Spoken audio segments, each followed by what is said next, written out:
May mga lihim na kahit na anong pilit nga naman nating itago hanggang kamatayan, ay hindi pa rin natin mapipigilang lumabas at umalingasaw. Yan mismo ang natutunan ko nang mapunta ko sa puder ng aking tita Connie. Nagtrabaho ako noon sa kanya bilang tagabantay ng burger stall na itinayo niya sa tapat ng kanyang bahay. Pero hindi ko inaasahang doon mismo ay may itinatago siyang sikretong magdadala sa kanya ng labis na kamalasan. Ako nga pala si Angel, tubong Tarlac, at ito ang aking kwento.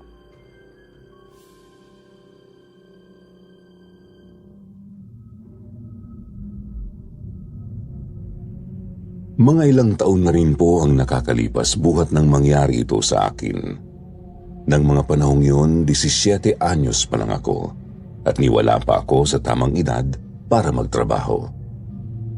Kaya lang mula nang maratay po noon ang tatay ko dahil sa sakit niya sa bato, ay nalubog sa sobrang hirap ang pamilya namin. Si nanay po noon naglalabada lang para may makain kami. At kulang na kulang ang kinikita niya roon para sa pagpapagamot ng tatay ko.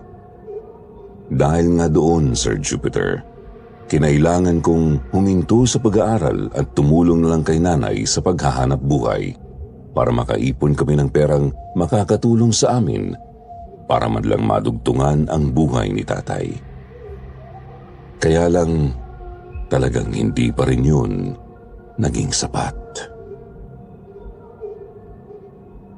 Sir Jupiter, umabot po sa punto na kinailangan na ni nanay na lumapit sa kanyang half-sister na tawagin na lang po nating Tita Connie, hindi nito tunay na pangalan.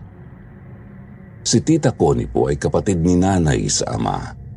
Ito ang nag-iisang anak ng tatay niya sa tunay nitong asawa, habang si nanay naman, isa lamang anak sa labas.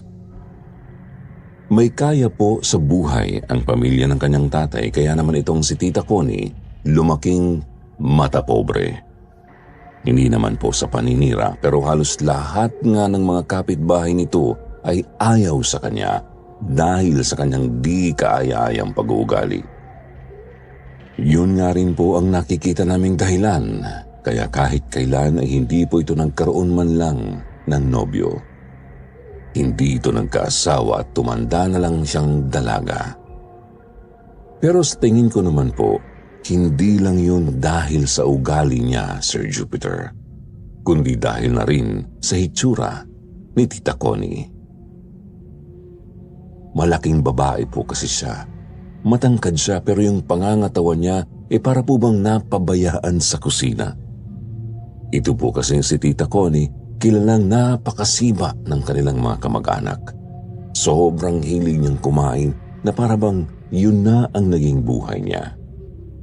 Hindi naman na po ako nagtaka kung bakit nilalayuan siya ng ibang tao.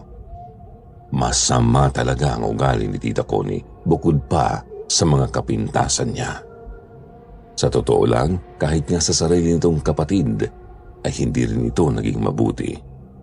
Kung hindi nga lang talaga buhay ni tatay ang pinag-uusapan noon, duda po ako na lalapit man lang si nanay sa ate niya.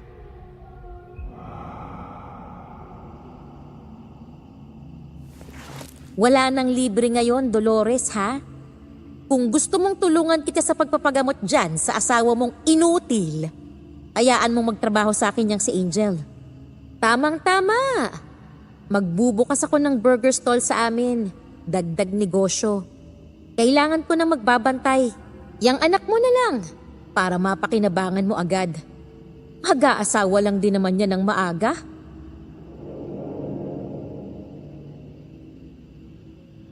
Ayaw sanang pumayag ni nanay noon sa gusto ni Tita Connie kahit naman naghihirap kami ay hindi niya gustong magsakripisyo ako ng ganun. Gayong katwiran niya ay sila dapat ni tatay ang gumagawa nun.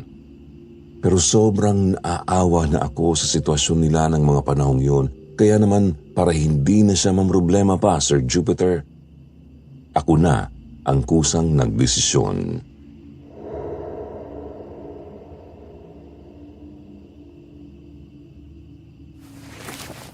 Sige po, Tita Connie.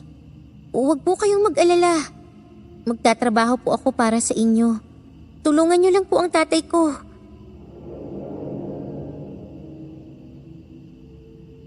Agad na napangiti si Tita Connie sa naging sagot ko noon sabay tapik sa balikat ko.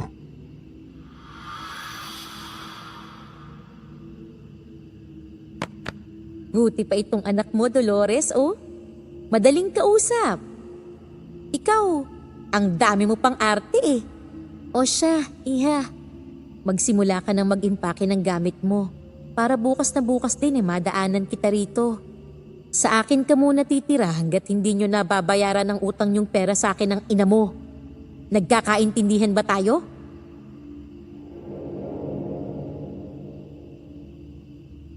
Maluha-luha na lang akong tumango noon, pero para hindi nila mahalata ay yumuko ako at nagpanggap na nabaling sa ibang direksyon ng tingin ko.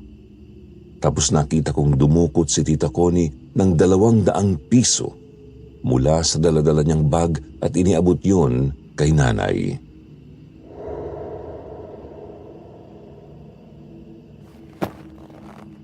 Oh, paunang bayad ko yan.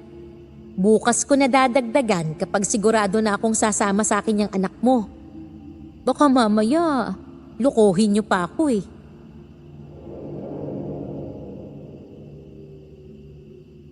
Hindi na lang namin pinansin pa yung mga nakakainsultong salita na binitiwan ni Tita Connie kay nanay at nagpanggap na lang akong bingi kahit na ang totoo, gustong gusto ko nang sumabog sa galit.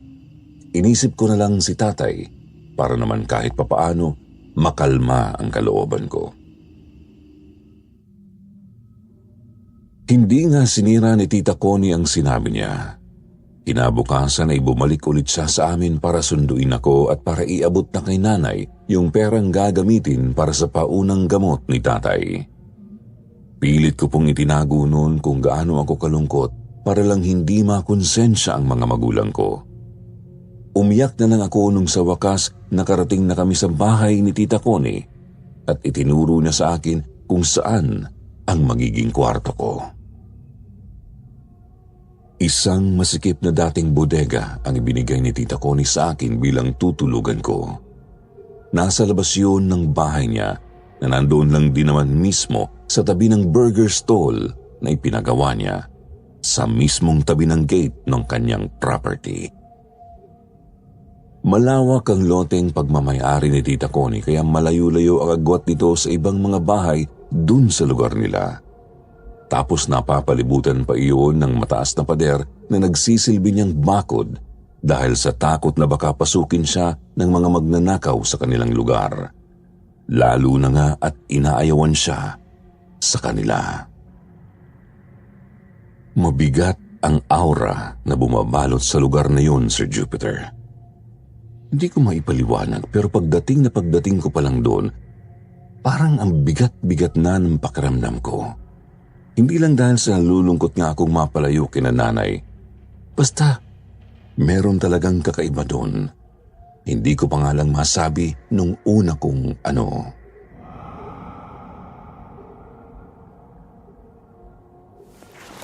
Bukas, darating na yung mga supply na ipinade-deliver ko. Para naman makapag-umpisa ka na agad sa pagtitinda. Hindi pwedeng nakatenga ka lang dyan. Dahil hindi naman kita pinapunta dito para lang magpasarap.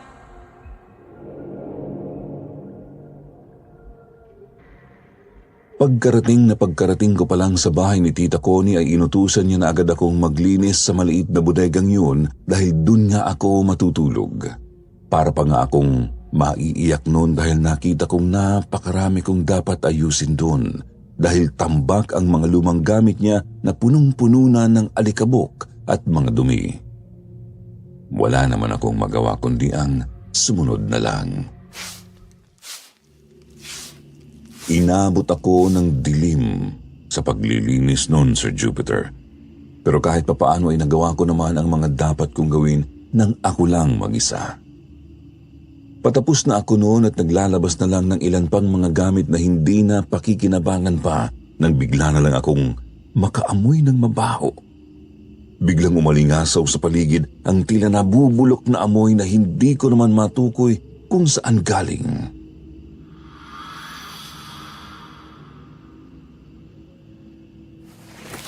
Saan kaya galing yun? Amoy patay na daga ah.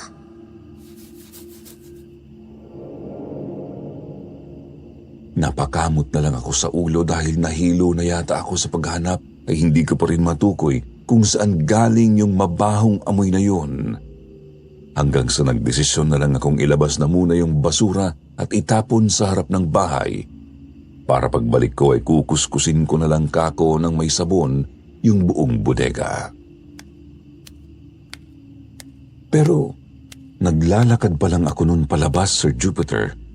Napakunot na agad ang noo ko kasi may naanidag akong babaeng nakatayo sa tapat mismo ng property ni Tita Connie. Nakasilip siya sa amin sa loob at nakahawak pa nga sa mga bakal na grills noong gate. Medyo nagdalawang isip tuloy akong tumuloy noon sa paglalakad dahil kakaiba ang itsura ng babae. Magulo ang buhok, marungis, tapos ang sama-sama ng tingin sa bahay ni Tita Connie. Naglakas ako ng loob na lapitan siya, pero nang makita niya ako ay nagulat siya at bigla na lang kumaripas ng takbo palayo. Sinundan ko siya ng tingin hanggang sa nakita kong pumasok siya sa loob ng isang eskinita na medyo malayo na doon sa bahay ni Tita Connie.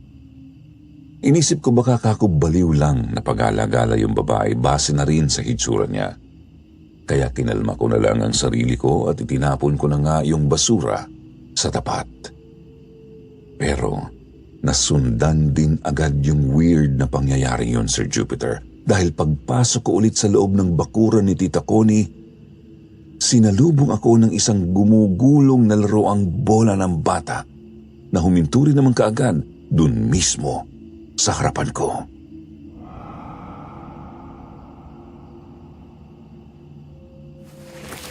Teka, wala naman to dito kanina.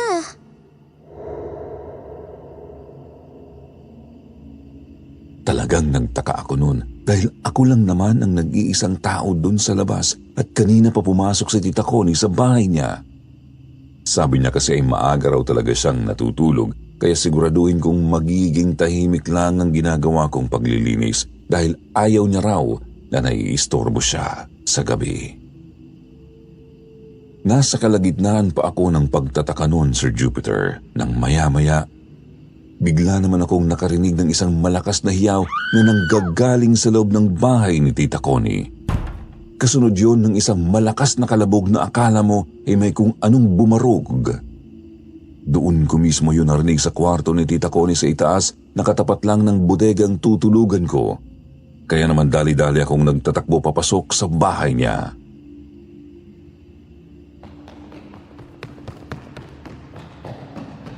Tita Connie? Tita Connie! Nasaan po kayo?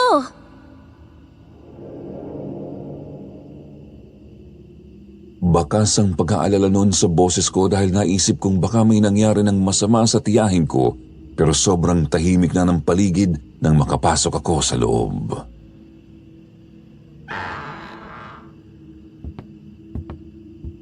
Diyos ko po, ano kayang nangyari dun?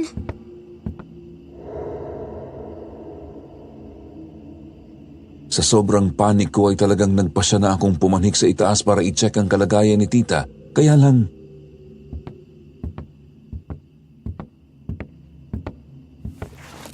At sinong nagsabi sa'yong basta-basta ka nalang pumasok dito sa bahay ko? Aber?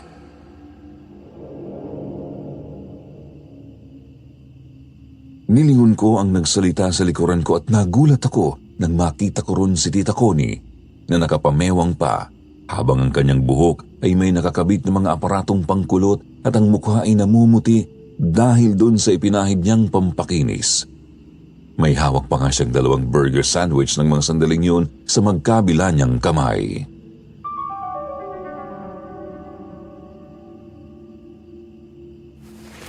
Huwag mong sabihing unang araw mo pa lang dito eh. Nagbabala ka na agad na magnakaw.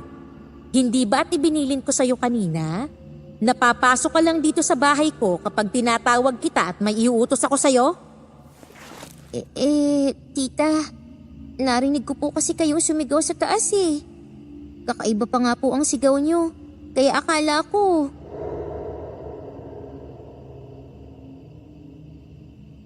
Pero pinutol na agad ni Tita Connie ang sasabihin ko bago pa man ako matapos.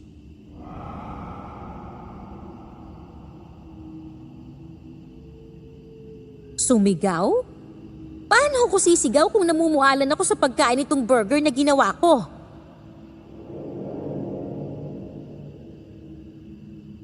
Lalo tuloy akong nagtaka dahil sa sinabi niya. Ganun pa man ay hindi naman ako pwedeng magkamali dahil dinig na dinig ko talaga yung boses niya na sumisigaw kanina.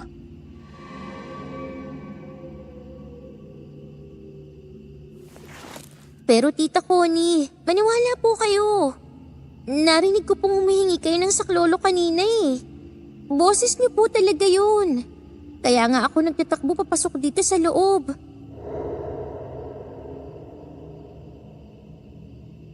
Tumaas na madulit ang kilay ni Tita Connie. Ibinuka na nga niya ang bibig niya at akmang sasagot sana sa sinabi ko, kaya lang ay bigla na lang kaming nagulat nang makarinig na naman kami ng malakas na kalabog sa itaas.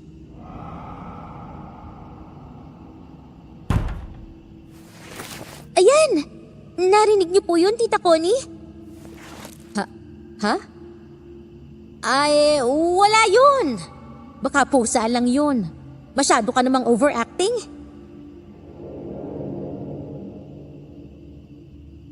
Sinabihan na lang ako ni Tita Connie noon na tapusin na ang paglilinis ng bodega para makatulog na ako dahil kailangan ko raw gumising ng maaga.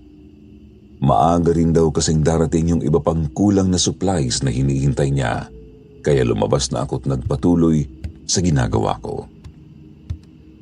Pagbalik ko sa loob ng bodega ay dala ko na noon yung panglinis na gagamitin ko para matanggal ang masangsang na amoy na umaalingasaw kanina.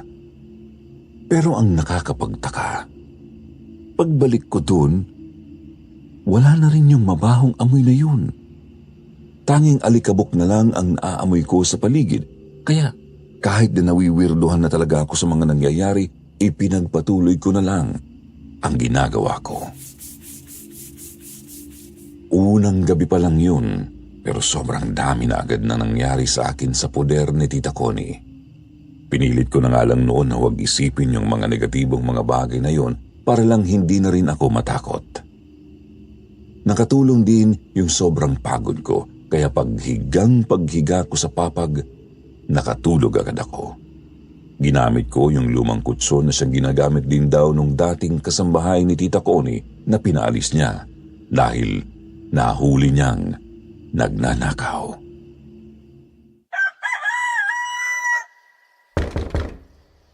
Hoy, senyorita!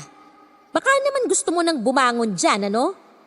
Abay, hindi pwede sa akin dito na mauunahan ka pa ng sikat ng araw bago ka magising. Kinabukasan, hindi pa man yata sumisilay ang araw ay narinig ko nang ginigising ako ni Tita Connie. Malakas ang boses niya habang kinakatok niya ako. Pero hindi naman siya nag-aalalang makaistorbo sa kapitbahay dahil nga malalayo naman ang agot nito sa lugar niya. Kahit na sobrang bigat pa ng katawan ko noon, ipinilit ko na lang din tuloy na bumangon para naman wala siyang masabi sa akin.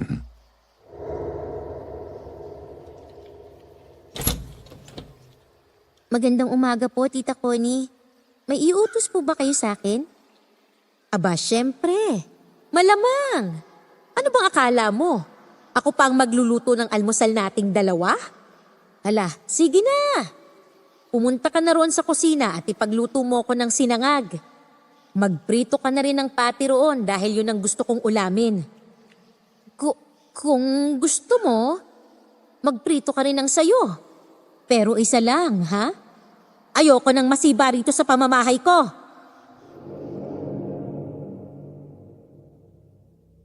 Binungaran agad ako ni Tita Connie ng pagbubunganga pagbukas ko pa lang ng pintuan, Sir Jupiter. Gusto ko na agad maiyak noon pero pinigilan ko na lang at sumunod ako sa gusto niya. Pagpunta ko ng kusina, akala ko ay kasunod ko pa rin noon si Tita Connie dahil may nararamdaman akong mga yabag na nakasunod pa rin naman sa akin papasok sa loob ng bahay. Pero nagtaka ako dahil nang paglingon ko para sana magtanong kung ilang piraso ang lulutuin ko para sa kanya, hindi ko naman siya nakita sa paligid. Ang nandoon lang, Sir Jupiter, yung laruang bola ng bata na tumatalbog-talbog pa papalapit sa akin. Napakunot ang noo ko. Hindi ko alam kung bakit parang bigla na lang akong kinilabutan ng mga sandaling yun. Paano kasi?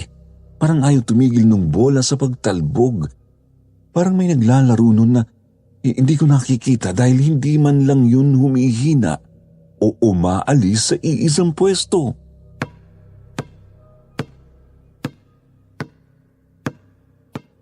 Oh, ano pang itinatanga-tanga mo dyan? Bakit hindi ka pa nagsisimula?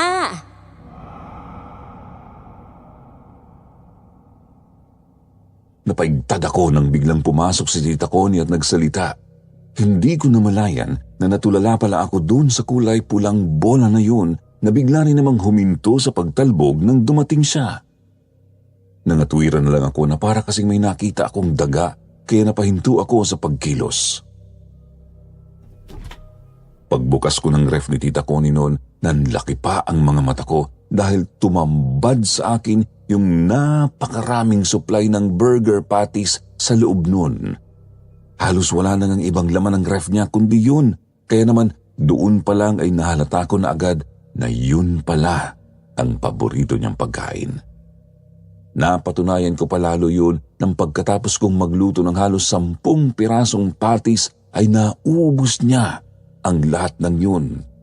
Tapos ay maghapon siyang hindi nagsungit sa akin. Sobrang nawirduhan talaga ako kay Tita Connie noon, Sir Jupiter. Pero hindi na lang ako nagsalita hanggang sa umabot na nga ako ng ilang araw sa pamamalagi sa poder niya. Sa 3 araw ko kay Tita Connie ay doon pa lang ako nagsimulang magtinda sa burger stall niya. Unang araw pa lang dinumog na agad kami ng mga bumibili dahil na rin siguro si Tita Connie pa lang ang unang nagtinda ng ganun sa lugar nila. Simula umaga hanggang hapon ay halos hindi ako mawalan-walan ng customer. Kaya sobrang pagod din ang inabot ko ng araw na yun. Bandang 6:00 ng hapon, malapit na akong magsara noon dahil kakaunti na lang ang dumadaang tao sa paligid. Nabigla ko na lang makita yung isang bata na nakatanaw sa akin mula sa malayo. Lubog na lubog ang mga mata ng batang yun at nakahawak sa tiyan. Maputla ang kulay ng balat niya tapos sobrang payat din ng kanyang pangangatawan.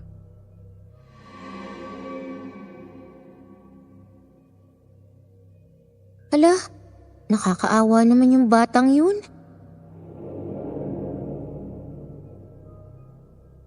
Hindi ko napigilan ang awa ko habang tinititigan ko ang batang yon. Kaya naman hindi ako nakatiis at maya-maya ay tinawag ko siya. Para naman siyang nagulat sa ginawa ko. Pero maya-maya ay lumapit din siya sa akin.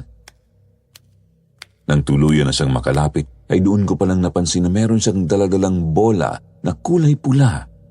Nakamukha nung nakikita kong bola na kung minsan ay bigla na lang sumusulpot sa bahay ni Tita Connie at sa ibang parte ng bakuran namin. Naisip kong baka uso yung laruan ng mga bata sa lugar na yon kaya hindi na ako nagtanong pa.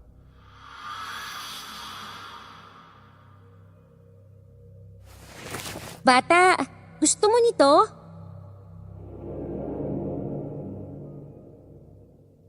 Ipinakita ko dun sa babae yung hawak kong burger na dapat ay merienda ko kanina pa. Naisip ko na lang yung ibigay sa kanya dahil kako ay kakain naman na ako ng hapunan pagkasara ko ng tindahan. Hindi naman sumagot sa akin yung bata, pero sunod-sunod ang naging pagtango niya. Halos hindi pa nga siya magkanta-ugaga nang abutin ko sa kanya yung pagkain tapos nakita kong naluha pa yung mata niya. Hindi na nagpasalamat pa yung bata sa akin pero niyakap niya ako bago siya nagtatakbo palayo. Inabol ko siya ng tingin, pero nakita kong pumasok din siya dun sa iskinita kung saan din tumakbo yung babaeng nakita ko nung unang gabi ko pa lang dun kina Tita Connie. Pagkatapos ng araw na yun, palagi nang dumadalaw sa akin yung bata tuwing papatak ang ganong oras. Narealize ko na hindi pala siya nakakapagsalita dahil hindi ko narinig kahit kailan ang boses niya, gayong halos 1 buwan yata siyang nagpapabalik-balik noon sa tindahan. Sir Jupiter, magdadalawang buwan na yata ako halos noon kina Tita Connie nang magsimula kong mapansin na tila pa parang may nagbabago kay Tita Connie. Sanay ako sa pagiging masungit niya pero kung minsan, nagtataka ako dahil biglang-bigla na lang siyang nagiging mabait at tila ba nagiging isip bata kapag kausap ko siya. Sir Jupiter, para siyang biglang nagkaroon ng iba't ibang personalidad na nagsimula lang naman noong isang beses na sinabi niya sa aking sumasakit daw ang tiyan niya. Nagpa-ospital siya noon, tapos pagbalik niya, parang bigla na siyang nag-iba.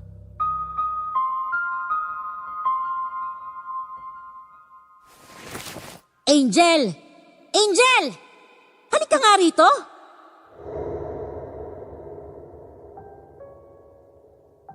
Isang tanghali ay tinawag ako ni Tita Connie, Sir Jupiter, habang naka-break time ako sa pagtitinda sa stall. Galit ang tono ng boses niya, kaya medyo nagpanik akong lumapit sa kanya doon sa kusina ng bahay niya.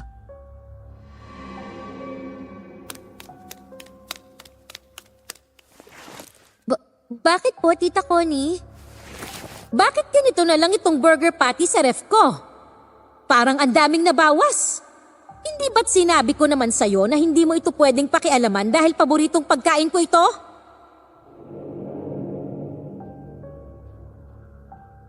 Halos mapanganga ako dahil sobrang lakas na talaga ng boses niya noon, samantalang siya naman ang nag-utos sa akin kanina na lutuin ko raw ng lutuin yung mga patties na nasa ref dahil gusto niya raw kumain.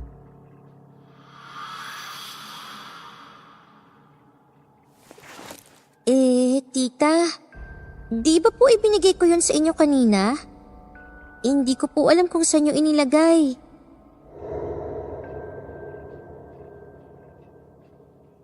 Parang bigla siyang natigilan noon sa sinabi ko.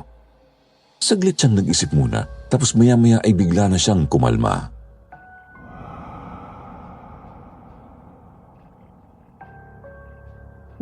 Ganun ba? O siya, sige. Bumalik ka na sa pagtitinda. Huwag kang kukupad-kupad. Sige po.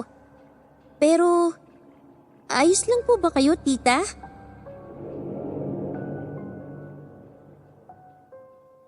Talagang nagtataka na kasi ako noon sa asal niya Pakiramdam ko nag-uulyanin na si Tita Connie. Tinitigan niya lang ako noon sa mukha. Parang may gusto siyang sabihin sa akin, pero bago niya pa yun magawa, bigla-bigla na lang niyang nasapo ang sikmura niya.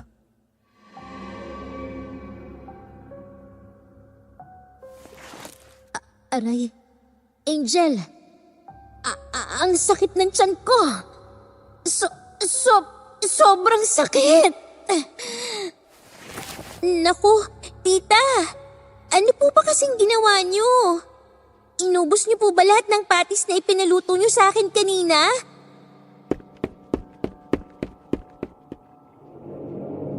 Hindi siya sumagot, Sir Jupiter. Bagkus nagtatakbo na lang siya paakyat sa kwarto niya at biglang nagsarado ng pintuan.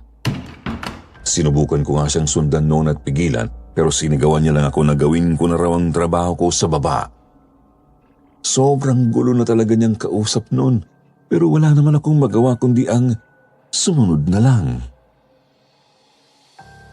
Maghapong hindi bumaba si Tita Connie ng araw na yun. Pero hindi naman ako nag-alala dahil nag-text naman niya sa akin na huwag ko raw siyang iistorbohin.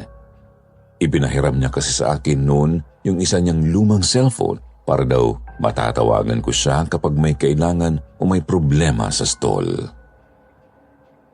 Hinintay kong pumatak noon ang 6:00 dahil bala kong doblehin ang pagbibigay ng libreng burger noon dun sa batang nagpupunta palagi sa akin.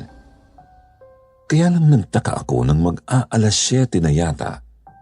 Hindi ko naman siya nakita sa paligid. Bagkus ang pumalit sa kanya ay yung marungis na babaeng nakita ko noon sa tapat ng gate.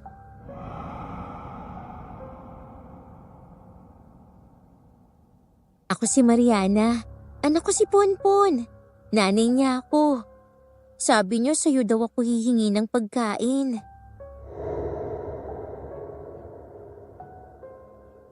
Bigla siyang nagpakilala sa akin noon, Sir Jupiter, at agad ko namang nakuha ang ibig niyang sabihin. Napatango ako. Noon ko lang din kasi nalaman na Ponpon pala ang pangalan ng batang yun na palagi kong binibigyan ng burger.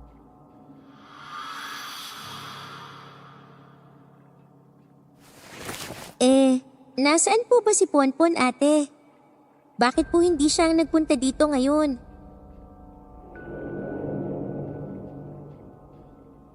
Pero kiming nagkibit balikat lang si Ate Mariana noon sa akin. Tapos itinuro niya yung bahay ni Tita Connie. Nagtaka naman ako dahil hindi ko nakuha kung anong ibig niyang sabihin. Magtatanong pa nga lang sana ako sa kanya kaso bigla siyang bumulong.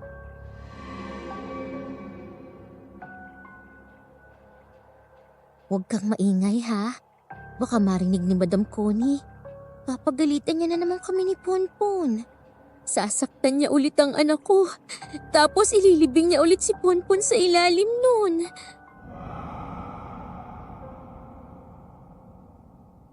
Bigla na lang nagtayuan ang lahat ng balahibo ko sa katawan, Sir Jupiter, nang makita kong itinuro ni Ate Mariana yung bodega kung saan ako natutulog. Hindi ko alam kung ano ang mararamdaman ko dahil sa sinabi niya noon, lalo na at bago pa ulit ako makapagtanong sa kanya, ay nakita kong tumakbo na siya palayo. Hindi ko alam kung ano ang ibig sabihin ni Ate Mariana sa sinabi niya. Hindi ko rin alam kung dapat ba akong maniwala sa isang baliw na nanghihingi lang naman sa akin ng pagkain. Dahil tuloy doon, hindi ko naiwasang mapalingon sa nakabukas na bintana ng kwarto ng Tita Connie sa second floor ng bahay niya. Mga ilang minuto rin yata akong nakatanaw doon mula sa pwesto ko sa stall hanggang sa...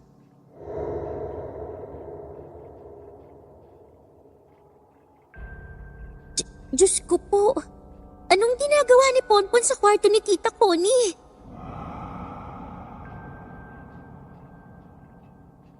Nagulat ako bigla, Sir Jupiter, nang makita ko si Ponpon na kumakaway sa akin mula doon sa bintana ng kwarto.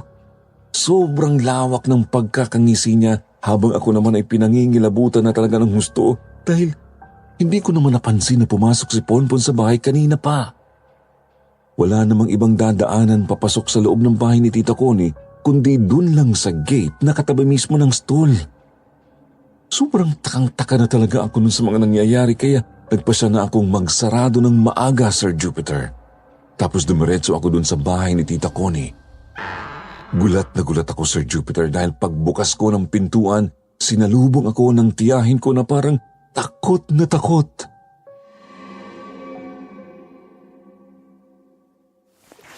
Angel, wala akong kasalanan. Hindi akong may gawa nun.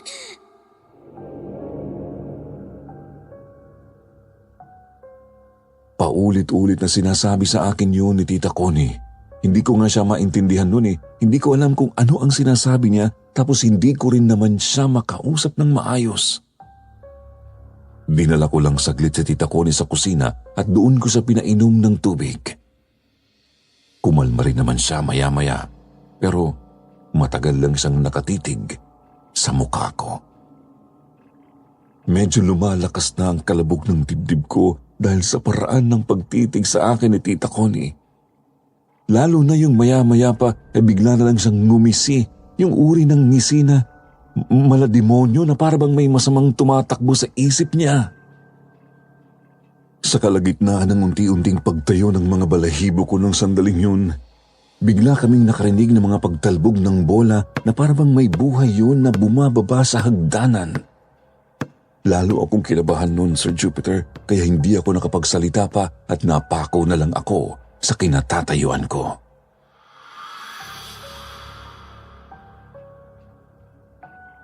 Alam mo ba kung sino yung batang palaging naglalaro ng bola dito sa bahay ko?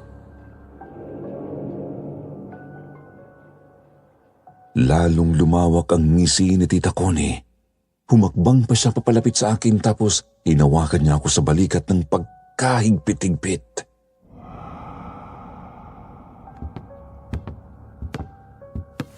Si Ponpon yun, Angel. Anak ng magnanakaw na katiwala ko noon dito sa bahay. Alam mo ba, pinalayas ko na sila eh. Nahuli ko silang nagnanakaw ng pagkain dyan sa frigidaire. Kahit binalaan ko na sila. Pero talagang bumalik pa rito ang batang yun dahil naiwan niya raw ang bola niya. Nagulat lang naman ako noon. Hindi ko sinasadyang maitulak siya sa hagdan.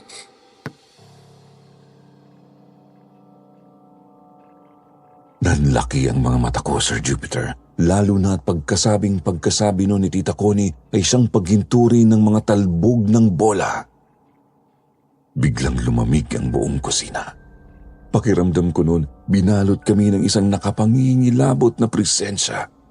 Pagkatapos noon, nakarinig ako ng marahang yabag ng paa. Nilingon ko ang likuran ni Tita Connie at nagulat na lang po ako nang makita ko na may mga bahid ng lupa sa maputing tiles ng kusina. Lalo po akong kinilabutan. Nangatal ng todo ang tuhod ko at doon pa lang po parang nahuhulaan ko na kung ano ang ibig sabihin ni Tita Connie.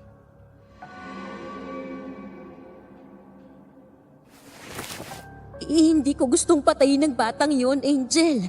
Maniwala ka sa akin. Natakot lang ako noon kaya wala na akong naisip kundi ilibing siya sa bodega.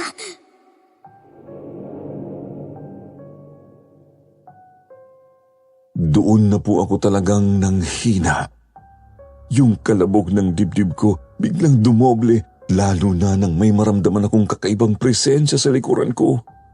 Nakarinig ako ng mga hikbi ng bata at alam ko kung sino yun.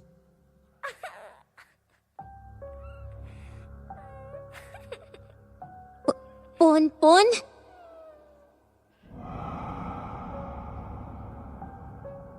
Takot na takot akong sinampit ang pangalan ni Ponpon, Sir Jupiter. Doon ay biglang tumigil ang mga hikbi na naririnig ko. Nawala rin bigla ang mabigat na presensya at ang panlalamig ng paligid ng buong kusina. Tila unti-unti rin noong naglaho yung mga bakas ng lupa sa sahig. Para bang umalis na ang kaluluwa ni Ponpon nung tawagin ko ang pangalan niya. Dahil doon, napahinga ako ng malalim. Sabi ko pa naman, mukhang wala na sa wakas ang kaluluwa ni Ponpon. Pero sa muling paggarap ko kay Tita Connie, Sir Jupiter, nakita kong hindi pa rin nawawala ang kakaiba niyang ngisi. Mas lalo pa yung lumawak at ang tingin ko pa nga noon parang lumaki ang bibig niya. Halos abot tenga na at umitim na rin ang ilalim ng mga mata niyan. Akala mo isang buwan na siyang puyat.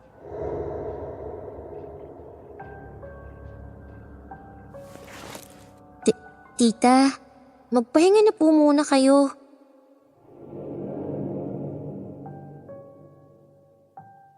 Naglakas ako ng loob na kausapin siya. Kahit natatakot ako sa itsura niya. Hindi naman siya nagsalita, pero tinalikuran niya ako at naglakad na siya ng dahan-dahan paakyat sa itaas. Hindi ko alam nun kung bakit parang sa bawat tunog ng paghakbang niya, para akong natatakot. Kumakabog ng kakaibang dibdib ko, Sir Jupiter, pero mas pinili ko na lang na hindi muna yun naisipin.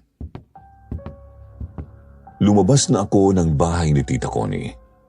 Hindi ko pa nga alam noon kung papaano ako papasok sa bodega. Ngayong umamin siya sa akin na may inilibing siyang bata sa ilalim noon at yun ay walang iba kundi si Ponpon. Hindi ko alam kung maniniwala ba ako sa kanya o ano. Ni hindi ko rin alam kung dapat ko ba siya noong isuplong sa pulis dahil sa sinabi niya sa akin. Noon pa lang din pumasok sa isip ko na multo pala Yung batang nakakausap ko at binibigyan ko ng pagkain. Hindi na pala siya buhay at nakakausap siya ng nanay niya. Pakiramdam ko noon may masamang balak si Ponpon kaya hanggang ngayon ay ginagambala pa rin niya si Tita Connie. Mukhang gusto niyang makakuha ng hustisya sa nangyari sa kanya noon. Halos hindi tuloy ako makatulog ng gabing yun. Magdamag akong nakatulala at palinga-linga sa buong paligid ng bodega. Hanggang sa kusa na lang sigurong pumikit ang talukap ng mga mata ko at nakatulog din ako sa wakas. Mga bandang 9:00 na yata ng umaga ako nagising noon. Sa unang pagkakataon, tinanghali ako ng bangon dahil talagang napuyat ako nung nagdaang gabi. Kundi pa ako dinapuan at parang kinakagat na yata ng malalaking bangaw na nakita kong nakapalibot sa kinahihigaan ko. Baka hindi pa ako agad nagising.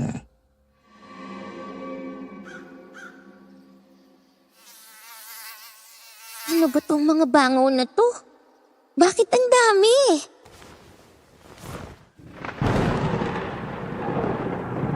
Bumangon ako mula sa higaan, Sir Jupiter. Natakang-taka kung ano na ba ang nangyayari. Hindi ko makakalimutan ang araw na yon. Makulimlim ang buong paligid at panay din ang malalakas na pagkulog at pagkidlat. Pagkatapos ay sobrang dami rin talagang langaw na lumilipad-lipad sa paligid ng bodega. Lalong-lalo na dun sa may parteng paanan papunta sa may CR. Nagtaka ako kung bakit hindi yata biro ang dami ng langaw na yun. Kinilabutan din ako dahil para akong pinipeste.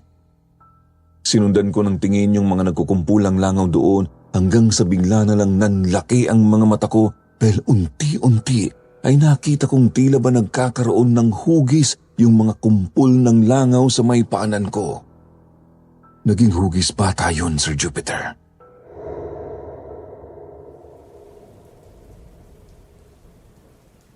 Diyos ko po. Ponpon? Nahigit ko ang hininga ko nang si Ponpon agad ang unang pumasok sa isip ko. Tapos kasabay ng malakas at bigla ang pagbuhos ng ulan ay narinig kong may humagikhik sa paligid na umaalingaw-ngaw pa nga sa kabuuan ng bodega. Doon ay bigla na talaga akong napatakbo palabas. Hindi ko na inalintana kung mababasa man ako ng ulan o ano, basta gusto ko na lang makalayo sa lugar na yon. Sir Jupiter, sa pagkakataong yun pa lang ako noon nakumbinsi na meron ngang krimen na ginawa si Tita Connie sa bahay na yon. Kaya magpapasya na sana akong tumakbo papunta sa police station kung hindi ko lang narinig na sumigaw si Tita Connie sa loob ng bahay.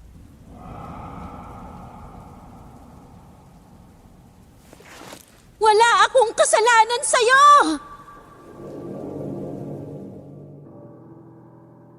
Sobrang lakas ng boses ni Tita Connie pagkasabi niya noon, Sir Jupiter. Kahit malakas ang ulan sa labas na sinasabayan pa ng malalakas na kulog, ay nadinig ko pa rin yun. Kaya dali-dali po akong nagtatakbo papasok sa loob ng bahay niya para lang tignan kung ano na ang nangyayari sa kanya. Sunod-sunod ang naging pagkatok ko sa pintuan ng kwarto niya nang sa wakas ay makapanhik na ako. Walang sumasagot sa akin pero may naririnig akong pagkilos sa loob ng kwarto.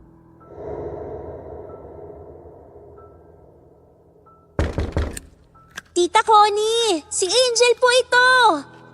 Bakit po kayo sumigaw? May nangyari po ba?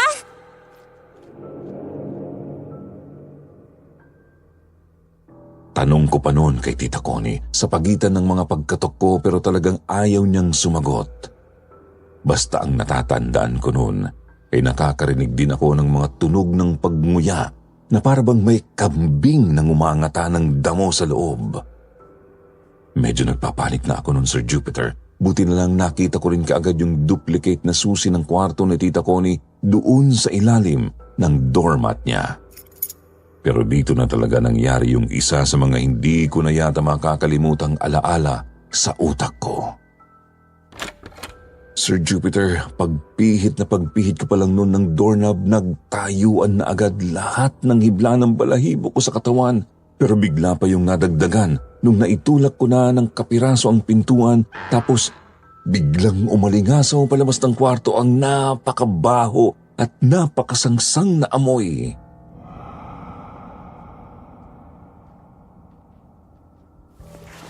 Diyos ko po! Tita Connie!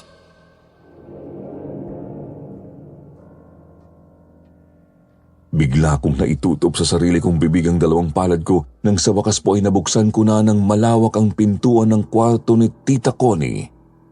Kitang-kita ko kasi na nakasampa siya sa nanggigitatan niyang kama noon, Sir Jupiter, habang sa dalawang kamay niya ay may hawak siyang mga burger sandwich na nangingitim na sa amag at mukhang inuuod na. Sir Jupiter, nagkalat po ang napakaraming burger patties sa buong kwarto at karamihan sa mga yon ay talagang nabubulok na. Pigil-pigil ko po tuloy noon ang sarili ko na huwag maduwak kahit nasukang-suka na ako, lalo na nang makita kong ang amos-amos na mukha niya. Meron na rin pong mga gumagapang na mga kulay puting uod doon sa pisngi niyang nanlilimahid habang pilit pa rin nginangata yung mga hawak niyang pagkain. Para nang nasisiraan ng bait noon si Tita Connie. Para bang hindi niya ako nakikita noon at ang gusto niya lang ay kainin yung mga nabubulok na burger sa palibot niya. Sa sobrang panik ko noon nang tatakbo ulit ako sa labas at nanghingi ng tulong pero halos walang ni isa mang kapitbahay ni Tita Connie noon ang gustong makialam o baka nga mas ikinatutuwa pa nga nila ang nangyari sa kanya noon. Nakatingin lang sila tapos umakto silang parang mga wala silang narinig. Mabuti na lang po talaga at may isang napadaang tanod noon sa tapat ng property ni Tita Connie at ito ang tumulong sa akin na maipadala siya sa ospital. Doon ay sinubukan kong ipatingin kung talaga bang nasisiraan na ng ulo si Tita Connie. Pero ayon sa mga resulta, Sir Jupiter, ay wala naman daw pong diferensya sa kanya. Ibig sabihin, normal siya at hindi nababaliw.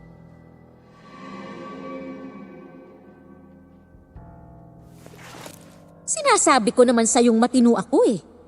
Ikaw lang itong mapilit na dalhin ako sa ospital. Magpahinga na po kayo, Tita Connie. Lalabas lang po ako saglit. May pupuntahan po ako.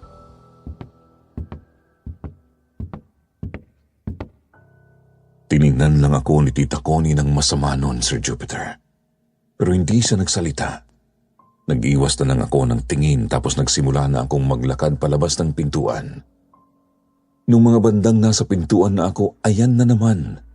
At natinig ko ulit yung mga tila nakakarinding tunog na pagtalbog ng bola. Kaya bago ko pumanbuksan ang pinto, ay napalingon ulit ako kay Tita Connie. Nakita ko po siyang umaakyat na ulit ng hagdan, Sir Jupiter, at akay-akay siya ng nakangising kaluluwa ng batang si Ponpon. Lubog ang mga mata ng bata. Agnas na ang kalahati ng mukha niya. Nakatingin siya sa akin habang pumapanik sila ni Tita Connie na parabang may gusto siyang ipahiwatig.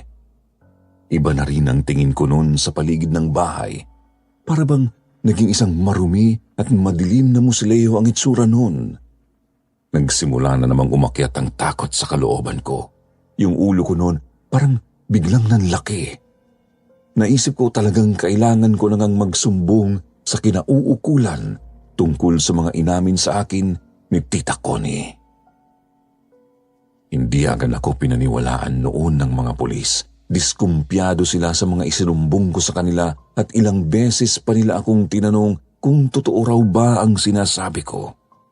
Siguro dahil na rin nga po sa bata pa ako ng mga panahong yun at wala akong kasamang matanda nung nagpunta ako sa police station.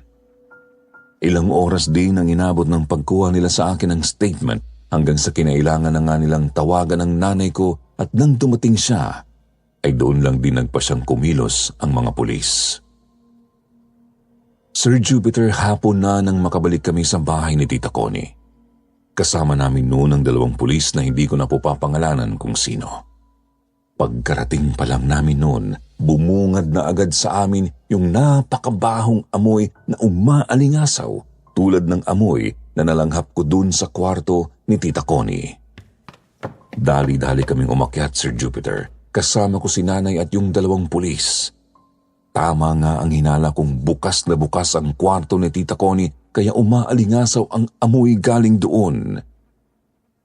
Pero ang mas gumimbal sa aming lahat ay nang tumambad sa amin ang katawan ni Tita Connie na nakabigti sa gitna ng kisame ng kanyang kwarto.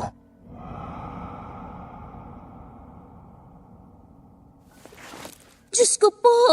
Tita Connie!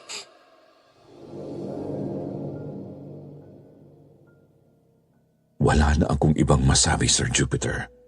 Naitakip ko na lang ang dalawang palad ko sa sarili kong bibig habang tumatawag noon ng backup yung dalawang pulis. Titig na titig ako noon sa nakasabit pa ring katawan ni Tita Connie.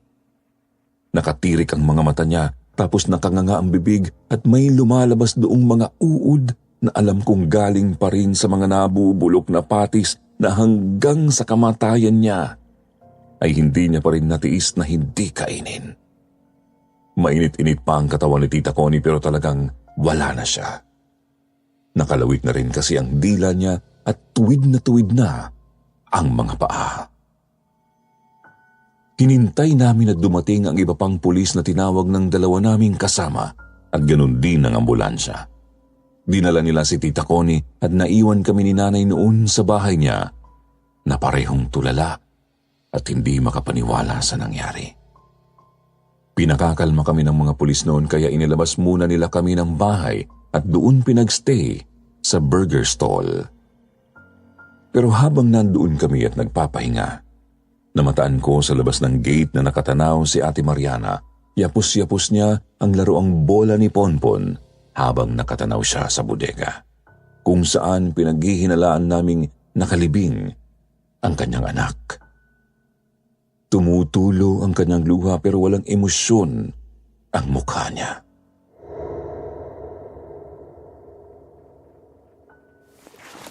Nandyan! Nandyan ang anak kong si Ponpon. Diyan siya inilibing ni Ma'am Connie kahit humihinga pa siya.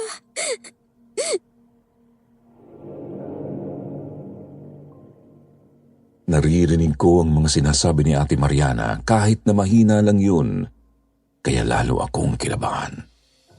Parang gusto kong umasa noon na sana ay hindi totoo ang sinasabi ni Ate Mariana. Sana ay ilusyon lang ang lahat dahil kahit papaano ay kadugo ko pa rin si Tita Connie. At kahit na ganun siya ay ayokong maniwalang kaya niyang pumatay ng isang inosenteng bata. Nagsimula po noong maghukay ang mga otoridad sa bandang CR ng bodega. Sa lahat kasi ng parte noon ay yun lang ang bagong gawa. Kaya doon muna sila nagumpisa. Sobrang lakas ng kalabog ng dibdib ko noon habang inaabangan ko kung may mahanap silang bangkay. At maya-maya, natapos din ang paghihintay ko.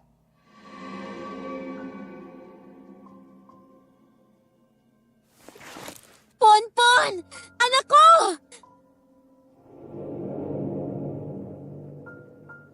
Bigla na lang sumigaw ng ganun si Ate Mariana nang sa wakas ay inilabas ng mga pulis ang bangkay ng isang bata mula sa ilalim ng CR ng bodega.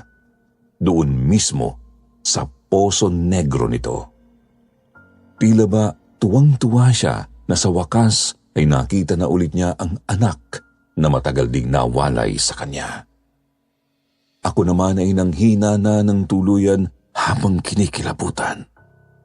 Di ko lubos maisip na sa tinutulugan kong bodega ay nakalibing pala ang isang bata na nakakausap ko pa minsan. Lumapit ako noon kay Ate Mariana para pagbuksan sana siya ng gate. Pero mukhang hindi niya yata ako napansin kaagad.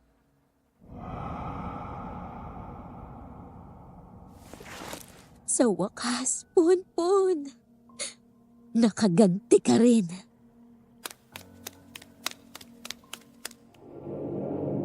Hindi ko alam kung ako lang ba ang nakarinig noon, Sir Jupiter, pero sigurado ako na sinabi talaga ni Ate Mariana ang mga katagang yun habang nakangisi siya at puno ng galit ang mga mata.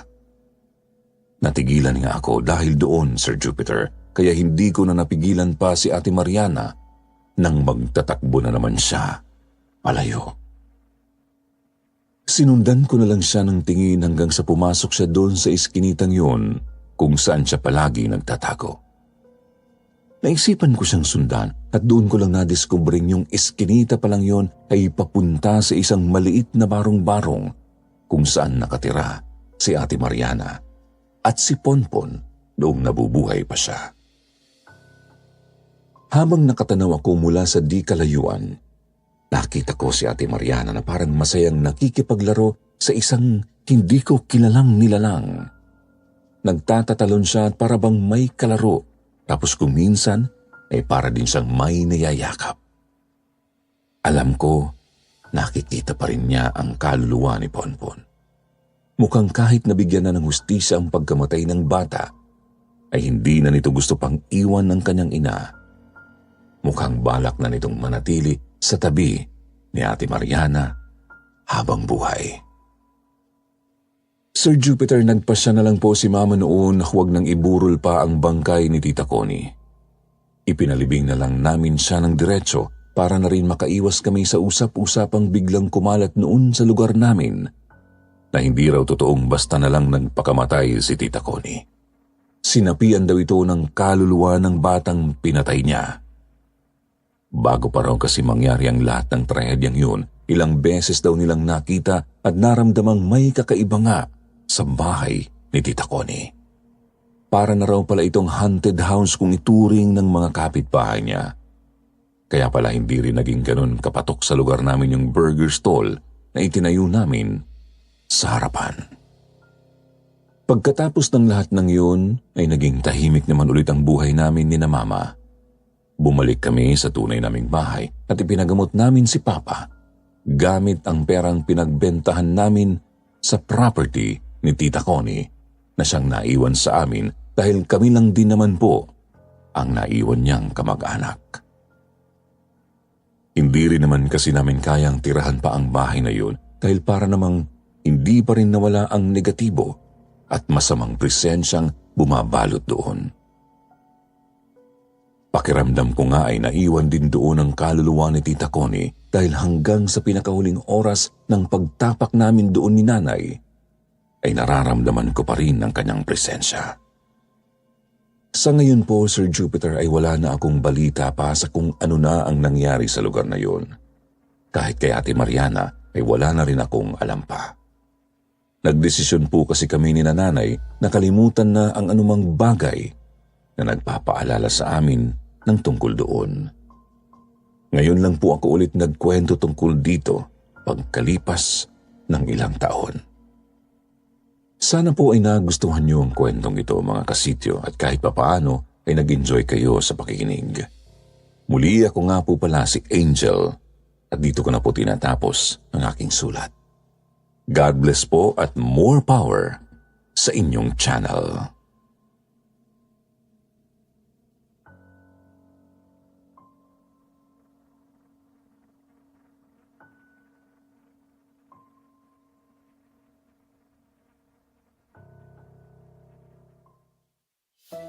At hindi matatapos ang ating pagsasama-sama kung wala ang ating shoutout portion. Kaya shoutout kay Charavic Chavez, Melody Liano, Kimberly Masamlok, Evelyn Faliore, Manilyn Lorente, Mayang Albupera, Andrew Aldicoa, Elma Medillo, Marjorie Dequilla at kay Dionisio Kempis. Shoutout din kay Joy Luwage at Dash to the Top. At sa mga hindi pa po nabanggit, huwag po kayong mag-alala. Sa susunod na episode, kayo naman po ang aming isasama sa ating shoutout portion. Sa mga gustong magpa-shoutout, ilagay lang sa comment section ang mga pangalan ng gusto nyong mabanggit. Muli po, mula sa bumubuo ng kwentong Takip Silim, Sitio Bangungot at Sitio Pangil, ito po ang inyong lingkod, Jupiter Torres, nagpapasalamat.